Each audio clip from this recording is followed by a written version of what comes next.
Now that we know about concave and convex mirrors, we've also learned the various parts of a concave and a convex mirrors.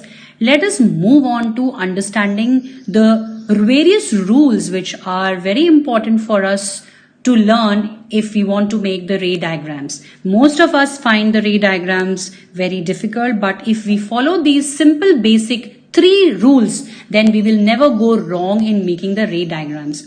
Now we will be learning as to how to make use of these rules in order to understand what will be the characteristics or what will be the nature of the image formed by convex as well as the concave mirrors. Now what is rule number 1? I have considered a concave mirror here, and as you see, the various parts of a concave mirror are also displayed for your understanding. We have the pole of the mirror, we have the focal length, that focus, we have the center of curvature here. And now what is rule number 1? Rule number 1 says that any light ray which is going parallel to the principal axis, which is the principal axis here, this blue line is the principal axis here. So any light ray which is going parallel to the principal axis, after it gets reflected from the mirror, it will always pass through the focus, that is F, right? So that is rule number 1. Now let's look at rule number 2.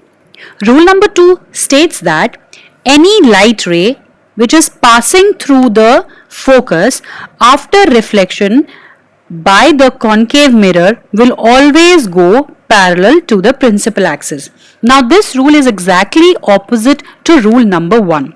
In rule number 1, we said that any light ray which is going parallel to the principal axis after reflection will pass through focus. In this rule, that is rule number 2, it says that any light ray when it passes through the focus, so look at this light ray, the first light ray, it is going through the focus. After it is incident on the concave mirror, it goes parallel to the principal axis. Isn't it going parallel to the principal axis? This is the principal axis and it is exactly going parallel to the principal axis. So this is the second rule. Let's now look at rule number 3. Rule number 3 says that any light ray which is passing through the center of curvature, after it is reflected by the concave mirror, it will trace back the same path. So it will go back the same way, the same path as it came from. Now let's apply these 3 rules on concave mirror first.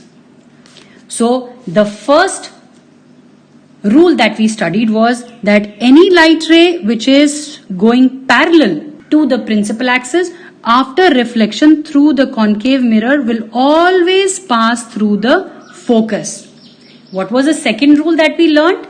We learned that any light ray which is actually passing through the focus, something like this, after reflection will always go parallel to the principal axis. Isn't it? The third that we studied was that any light ray which is going through the center of curvature will always trace back the same path. So these are the 3 rules that we studied. Same is the case with convex mirrors. Let's apply the same 3 rules on convex mirrors also. So the first rule said that any light ray which is going parallel to the principal axis will always pass through focus. But in this case, look at which is the reflecting side. The reflecting side is this side. So it will be reflecting something like this, because now the ray cannot go onto the other side. Number 1 is the reflecting side. Number 2 is the painted side. So the ray cannot move onto the painted side because it is painted. It is not reflecting. So the light ray which is going parallel to the principal axis will actually be reflected back in such a way that if this light ray is extended, it will appear to pass through this focus, because which is the actual focus of a convex mirror? The focus which is onto the other side, which is onto the painted side, is the actual focus. So it will appear to pass through the focus. However, it will be reflected like this. Now, let's learn to draw various various ray diagrams in case of concave mirror. Now there can be many positions where I can place my object. Let's say I place my object at infinity. What is infinity? Infinity means very far from the mirror. So I keep my object here. By using this arrow, which means I'm depicting this way. I'm depicting my object this way. So if I keep my object at infinity, now there will be thousands and thousands of light rays which will be coming out of this object, which the object will be emitting, right? But we will consider only few for the ease of understanding. So let's say this is the first light ray. Now this light ray is traveling parallel to the principal axis. So what should happen after reflection? After reflection, it should pass through the focus like so. Let's consider another light ray which is traveling parallel to the principal axis. After reflection, it should pass through the focus here. Let's take an inverted object, something like this. I can place my object inverted. Let's see what happens. So again, from this object, the light ray will initially travel parallel to the principal axis, and after reflection, it will pass through the focus like this. Let's take another ray. Again, it will pass through the focus. Now, you may ask me, why is that all the light rays are traveling parallel? That's because the object is placed at infinity. And any object which is at infinity, all the light rays which is coming from this object will always travel parallel. Why so? Let's consider sun. Now the sun is very far from us. So all the light rays which are coming from the sun are actually traveling parallel to each other, and they are neither converging nor diverging. So always remember, whenever any object is at infinite distance from you, all the light rays will always travel parallel. But if any object is close to you, then the light ray may not travel parallel. Isn't it? So when all the light rays are traveling parallel, they all will pass through a same point, which is focus, right? That's why we always say that a concave mirror is a converging mirror. This is exactly how we drew the image formation of a concave mirror when the object was placed at infinity. So when the object is at infinity, how is the image going to be? The image is going to be placed at the focus. So that means wherever these rays are meeting, that point is the point of image formation. So isn't it? Now, what is the size of the image which is formed? Say it is a point size image, isn't it? And because the image is formed in front of the mirror, it is always a real image. However, there is no size because it is a point size image. So when the object is placed at infinity, the image is formed at focus, and the size of the image is very small, and it is a real image. Now let's see what happens when we place our object beyond C. Now please understand that there is a lot of difference between placing the object at infinity, which is very far from the mirror, and placing the object just beyond C. Beyond C means just a little distance away from C, but infinite distance means very far from the mirror. Now look at this. Again, we've made use of those three rules, and the first rule said that this is the first light ray which is traveling. Any light ray, so I mark it as number 1 so that it is easy for you to understand. So when any light ray is going parallel to the principal axis, after reflection from the mirror, it will pass through focus. So look at this. It is passing through this point focus. Now what was the second rule? The second rule said that any light ray which is passing through the focus will always go parallel to the principal axis. So the point where these two rays are meeting after reflection. After reflection, where are they meeting? They are meeting at this point, right? So this point is the tip of the object. These two rays were actually coming out from the tip of that arrow. So wherever these two rays will meet after reflection, that point will be the tip of the arrow. We are getting an inverted image, isn't it? So when we place our object beyond C, we are getting our image between F and C.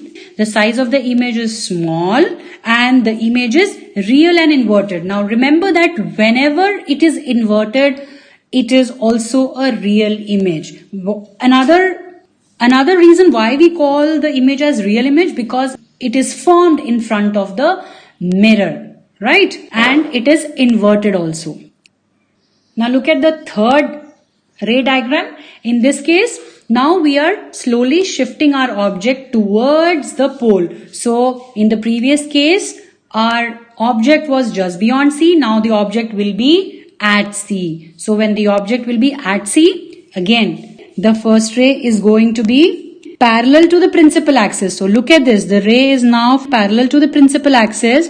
After it strikes the mirror, after reflection, it has to pass through the focus like this. Second rule is that if it passes through the focus after reflection from the mirror, it will always go parallel to the principal axis. It is very important for you to draw all the arrows here. So where are they meeting? They are meeting at this point. And this point, as I said, will be the tip of the arrow, because both the rays actually originated from the tip of the arrow. We see an inverted image. We find the image at C. The size of the image is same as the size of the object. Now let us look at the next ray diagram, wherein we place the object between center of curvature and the focus. When the object is placed between the center of curvature and the focus, the first ray is going to go parallel. So the first ray will go parallel to the principal axis like so, and after reflection, it will pass through the focus. So this is rule number 1. The second ray diagram, we have to pass through the focus. So look at this. The ray is passing through the focus. Now it strikes the mirror, that is, it gets reflected, and after reflection, it will go parallel to the principal axis, something like this. So where does the two rays meet? They meet at a point which is beyond C. So look at this. When we place the object between C and F, the image is formed beyond C. The image is enlarged in size and it is obviously real and inverted. Why do we say it is real? Because the image is formed in front of the mirror and it is an inverted image. Now this is another ray diagram wherein we shift our object further closer to our pole. So as you see, from the ray diagram number 1 to the fifth ray diagram, slowly the object has been coming closer and closer to the pole. Initially, if you remember, in the first ray diagram, we had placed our object at infinite distance. Then we shifted our object beyond C. Then we shifted this object further between C and F. And now in this particular ray diagram, what we are going to do is we are going to place our object at F and then we'll see where is the image formed. Now when we place our object at F, the first ray will go parallel to the principal axis like this, and when it passes parallel to the principal axis, after reflection it will pass through the focus like this. So this is our first light ray.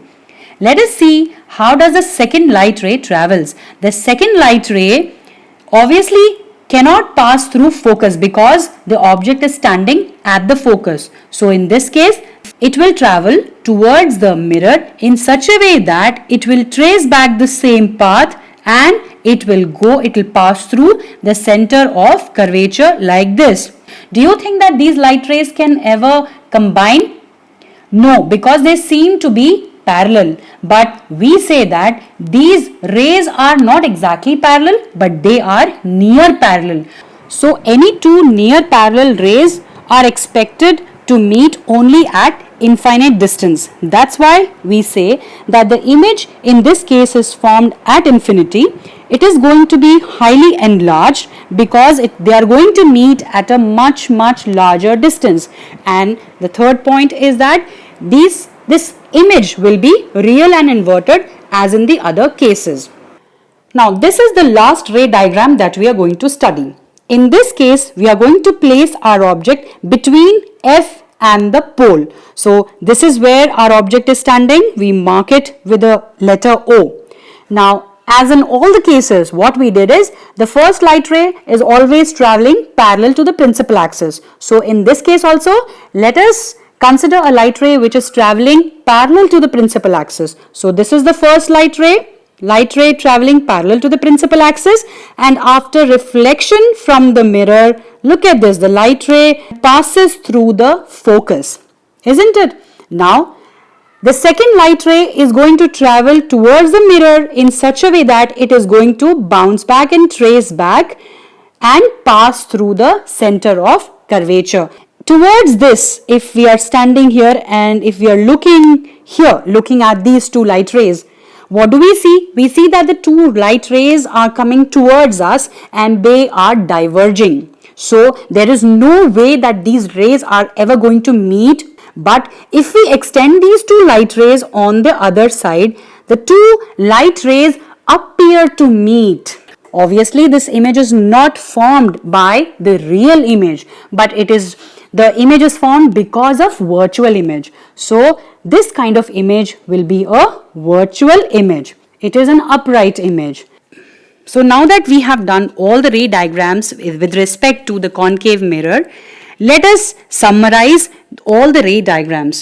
This table will come handy to you. So please go through this table and get to know the various positions, size and the nature of the image in case of concave mirrors. Now let us look at various ray diagrams in case of a convex mirrors also. In case of convex mirror, as I told you that the reflecting side is a bulging side. So in this case also, the first light ray, we will apply the rule number 1 first. And what is rule number 1? When the light ray is parallel to the principal axis, after reflection from the mirror, the light ray is actually going to get reflected like this. So, but if we extend this light ray, it appears to pass through the focus. It appears to pass through the focus something like this. Now, let's say I have another light ray which is again going parallel to the principal axis. In this case also, it will be reflecting like this. However, if I extend this light ray, it appears to pass through the focus. Similarly, if I take, so in this case, I have taken an object which was upright in position. But suppose if I take an object which is inverted in position. So here also, if this object is at a very large distance from the mirror, I can have a light ray which is going parallel to the principal axis. Now, what is rule number 1? Any light ray going parallel to the principal axis, after reflection, it is going to get reflected like this. But if we extend this light ray in this direction, it appears to pass through the focus. So in this case, one important thing to note here is that in case of convex mirror, the actual light rays are actually diverging. How are they diverging? Look at this. The light ray comes like this, it is incident like this, and then they diverge like this. So all these light rays are diverging. That's why we say convex mirror is a diverging mirror, isn't it? But if we extend all these light rays on the other side, so these light rays now become virtual light rays. But these virtual light rays appear to pass through the focus. That's why we call convex mirror as a diverging mirror. Now let us understand the image formation by a convex mirror. The light ray is going parallel to the principal axis. After reflection, it will be diverting like this because it's a diverging mirror as we just learnt. But if we extend this light ray, it appears to pass through focus like this. So this is the line that shows that it is passing through the focus. The second light ray is a light ray that appears to pass through the center of curvature. So what will happen? It is going to trace back the same path. However, if we extend this light ray on the other side, it appears to pass through the center of curvature. They meet at a point somewhere between pole and the focus, and that point will be the point of image formation. So what kind of image do we find here? We find the image to be smaller than the size of the object, as well as it is formed between pole and the focus. It is going to be an erect image, erect and virtual image, because it is formed behind the mirror, isn't it? So it is virtual and erect. When we place our object anywhere from beyond C to anywhere till our pole, we are going to always get a virtual and an erect image, and it is always going to be of small size. It will never be of the size equal to the size of the object. It will always be smaller in size.